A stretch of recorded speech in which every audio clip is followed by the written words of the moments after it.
Praise the Lord. नीति वचन 19 16 वचन मैं आपके लिए पढ़ती हूँ। जो आज्ञा को मानता वह अपने प्राण की रक्षा करता है, परंतु जो अपने चाल चलन के विषय में निश्चिंत रहता है वह मर जाता है। जो आज्ञा को मानता वह अपने प्राण की रक्षा करता है, परंतु जो अपने चाल चलन के विषय में निश्चिंत रहता है वह मर जाता है। आज्ञा पालन। हालेलुया। आज्ञा पालन हमारे जीवन में बहुत ज़रूरी है और आज्ञा पालन के विषय में न जाने हमने कितनी बार सीखा हुआ है। और परमेश्वर को आज्ञा पालन करने वाले लोग बहुत पसंद हैं। और यहाँ पे वचन कहता है, जो परमेश्वर की आज्ञाओं में रहता है वो अपने प्राण की रक्षा करता है। हालेलुया। अगर हम बाइबल को बहुत ही अच्छी तरीके से अगर हम पढ़ रहे हैं या उसको समझ रहे हैं, तो परमेश्वर ने बहुत सारे एग्जाम्पल्स बाइबल में दिए हैं। आप अब्राहम को देख सकते हैं। अब्राहम का आज्ञा पालन, परमेश्वर ने बोला है और उसने कर दिया है। ना कोई सवाल, ना कोई जवाब, ना कोई पूछताछ। बस मुझे उसको ये पता है मेरे परमेश्वर ने मुझे बोला है और मुझे उस आज्ञा का पालन करना है। हालेलुया।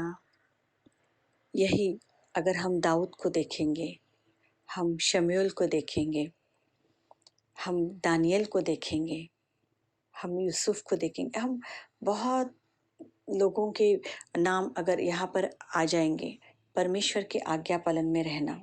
हालेलुया।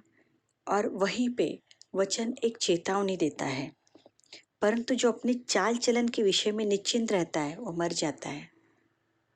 मैं जो हूँ सो हूँ, मैं बहुत अच्छा हूँ, मुझसे कभी गलती हो ही नहीं सकती, मैं झूठ बोलता ही नहीं हूँ।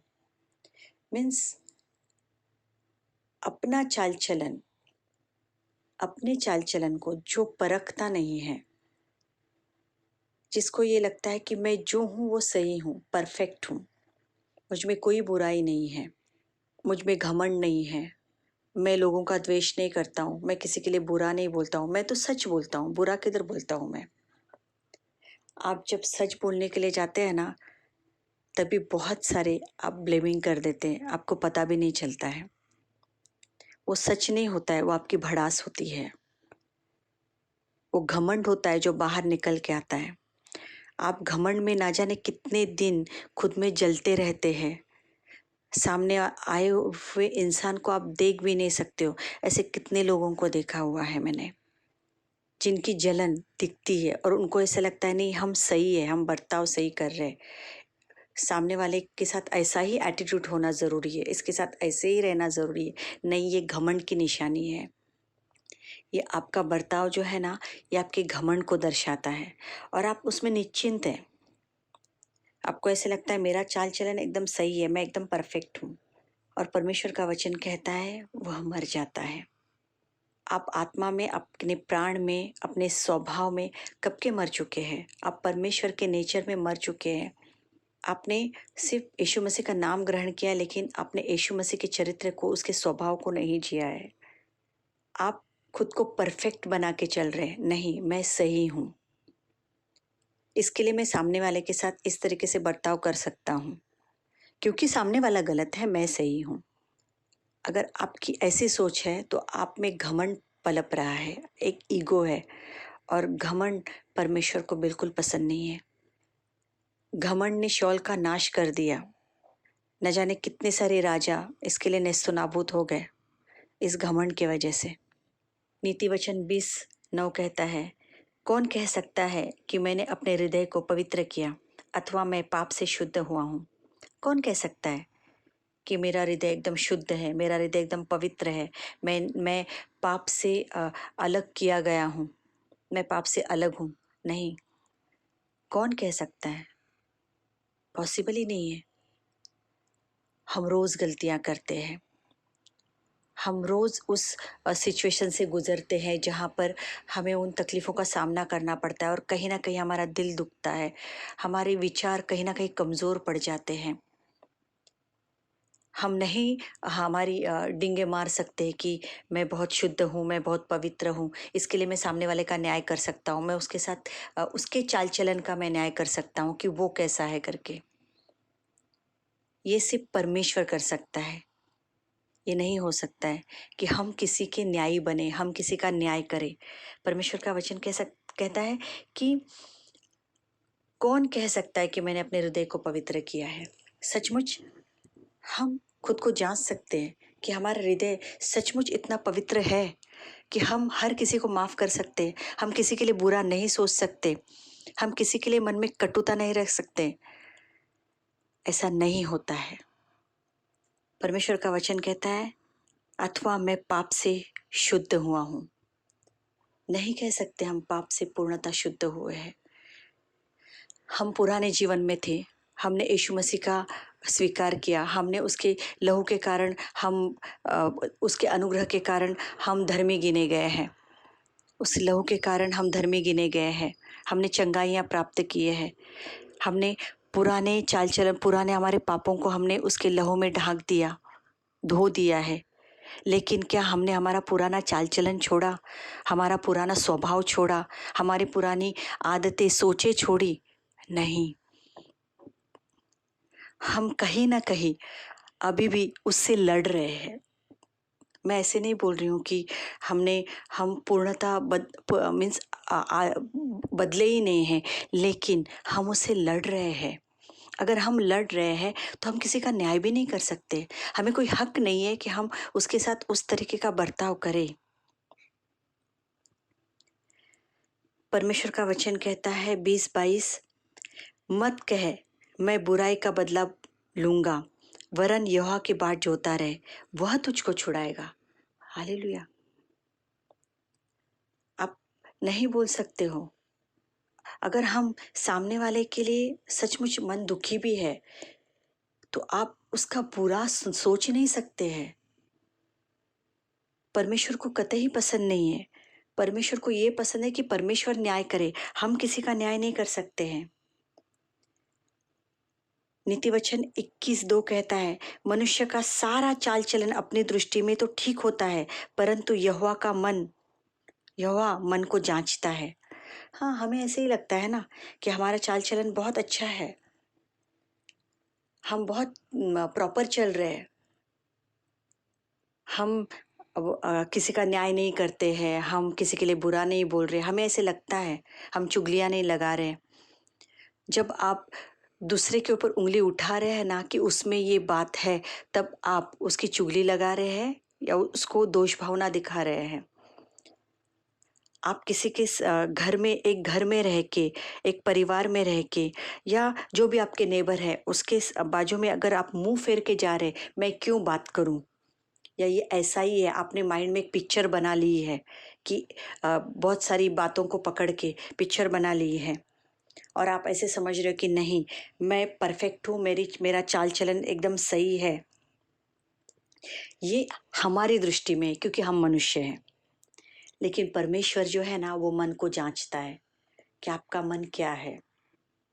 परमेश्वर को कतई पसंद नहीं है कि हम किसी का न्याय करें।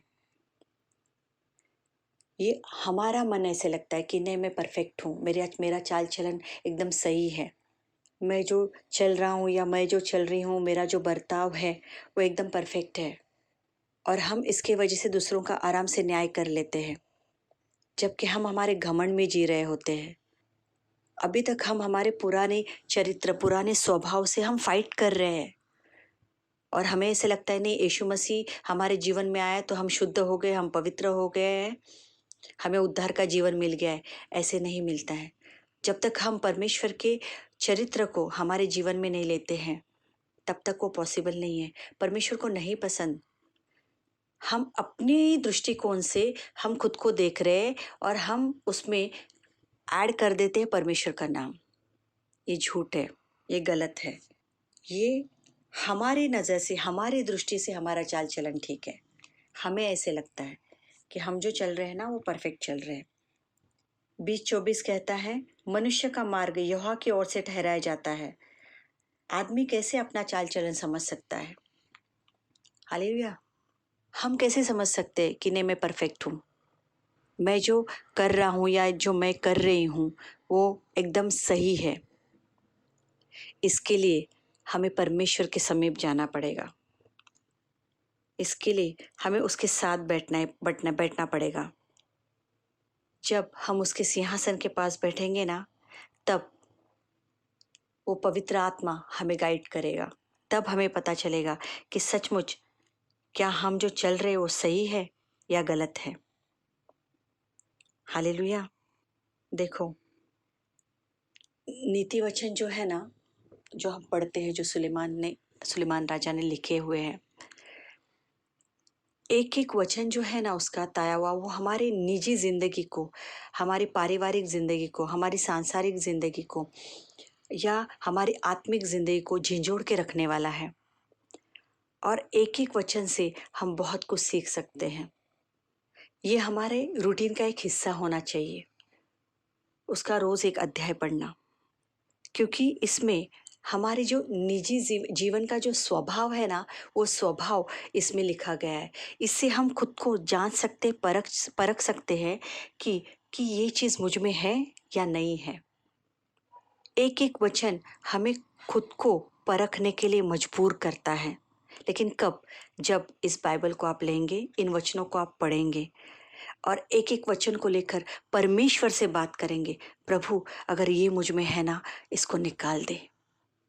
मैं नहीं चाहता या मैं नहीं चाहती कि मैं इस स्वभाव से मैं फाइट करते बैठूं। सचमुच में माफ करना सीखूं। सचमुच मेरा मन दया का हो, मेरा मन प्रेम का हो, मेरा मन उल्लास करने वाला हो। मैं अपनी ही दृष्टि में अपना चाल चलन बेहतरीन न समझूं, मैं तेरी दृष्टि से खुद को देखूं या खुद को परखूं। मैं कैसी हूं या मैं कैसा हूं। तू मुझे वो नजर दे कि मेरा परमेश्वर मुझे किस तरीके से देखना चाहता है, मैं ऐसा बनूं या मैं ऐसी बनूं। हालेलुया। देखो, अपनी दृष्टि में तो हर कोई बड़ा बन जाता है, लेकिन परमेश्वर की नजर को क्या भाता है वो बहुत जरूरी है। परमेश्वर हमें किस तरीके से देखना चाहता है ये बहुत जरूरी है। उसको क्या पसंद है, वो किस तरीके से हमें अपनी नजर में चाहता है कि मेरे बच्चे किस तरीके से दिखे। हालेलुया। इसके लिए हमें परमेश्वर की नजर से खुद को जांचना है, परमेश्वर की नजर से खुद को परखना है, ना ही अपनी नजर से। हालेलुया। इसके लिए परमेश्वर का वचन कहता है, जो आज्ञाओं को मानता है वो अपने प्राण की रक्षा करता है। हालेलुया। इस प्राण में ना, नहीं तो बहुत कुछ भरा हुआ रहता है। घमंड बोलो, क्लेश बोलो, ईगो बोलो, दूसरे के लिए मत्सर बोलो, दूसरों के लिए घृणा बोलो, बहुत कुछ इस प्राण में बैठा रहता है और इस प्राण का ऐसे ही नाश हो जाता है। इसके लिए परमेश्वर की आज्ञाओं में रहो। परमेश्वर कहता है, प्रेम करो, प्यार करो, मेरी आज्ञाओं को मानो। और कोई भी अगर आपके जीवन में गलत कर रहा है ना, उसके लिए प्रार्थना करो। बुराई का बदला बुराई मत लो, उतावले मत बनो, दया करना सीखो। हालेलुया। और अपने चाल चलन को जांचो, क्या ये परफेक्ट है, क्या ये सही है, क्या ये परमेश्वर को पसंद है। निरंतर प्रार्थनाओं में परमेश्वर से मांग के लो, क्योंकि परमेश्वर को वही भाता है कि परमेश्वर के बच्चे उसके स्वभाव में ढाले जाए। देखो, मैं बहुत बार इस बात को बोला करती हूँ, क्योंकि देखो, परमेश्वर यीशु मसीह जो अभी आएगा ना, वो न्याय करने के लिए आने वाला है। और चाहिए उसके आने तक हम वैसे बने, हम तैयार हो, क्योंकि हम अपनी कमजोरियों से हम खुद नहीं लड़ सकते, लेकिन जब हम उसके पास बैठेंगे ना, तो हमें वो ताकत मिलती है कि हाँ, हम लड़ सकते हैं, क्योंकि उसका अनुग्रह, उसका ग्रेस लेकर हम चलते हैं तभी। मेरे प्रियो, इस बात को समझो, अपने चाल चलन को उसकी दृष्टि से नापो, ना ही अपने चाल चलन में खुद महान बनो कि मैं जो हूँ परफेक्ट हूँ, सही हूँ। परमेश्वर को क्या सही लगता है वो बहुत जरूरी है। धन्यवाद देंगे कि परमेश्वर ने हमें आज इस वचन के ज़रिए सिखाया, और हम विश्वास करेंगे कि ये वचन जो है हमारे जीवन में पूरा होगा, जो क्योंकि परमेश्वर का वचन ताया हुआ है, चोखा है, शहद से भी मीठा है, दोधारी तलवार है वो, और वो हमें अंश अंश करके बदलेगा। परमेश्वर की स्तुति करेंगे, परमेश्वर की महिमा करेंगे, प्रार्थना करेंगे, परमेश्वर को धन्यवाद देंगे। यीशु मसीह धन्यवाद आज का ये वचन सिखाने के लिए प्रभु। होने दे प्रभु, ये वचन जीने के लिए तो हमारी सहायता कर, तो हमारी मदद कर मेरे राजा, ताकि हम अपनी दृष्टि में महान न बने, तो हम ये देखें कि हमारा परमेश्वर हमें किस तरीके से देखना चाहता है प्रभु। दया कर मेरे राजा, जितने भी लोग इन वचनों को सुन रहे हैं पिता परमेश्वर, उन सब के लिए प्रार्थना करती हूँ, आपका अनुग्रह सबके ऊपर आए मेरे राजा।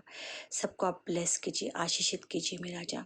सबको यीशु राजा शारीरिक चंगाई दीजिए मेरे राजा, मन की चंगाई दीजिए, भावनिक चंगाई दीजिए मेरे राजा। आपको पता है इनके जीवन में कौन सा ऐसा कमज़ोर हिस्सा है जो इनके जीवन पे हावी है यीशु राजा। उस कमज़ोर हिस्से को यीशु मसीह के नाम से हम डांटते फटकारते मेरे राजा। होने दीजिए ये आपके नाम में मजबूत बने मेरे राजा, एक योद्धा बने प्रभु। धन्यवाद प्रभु, आपकी स्तुति आपकी महिमा करते, मान महिमा आपको देते हुए यीशु मसीह के महान नाम से मांगते, सुन और ग्रहण कर, आमेन।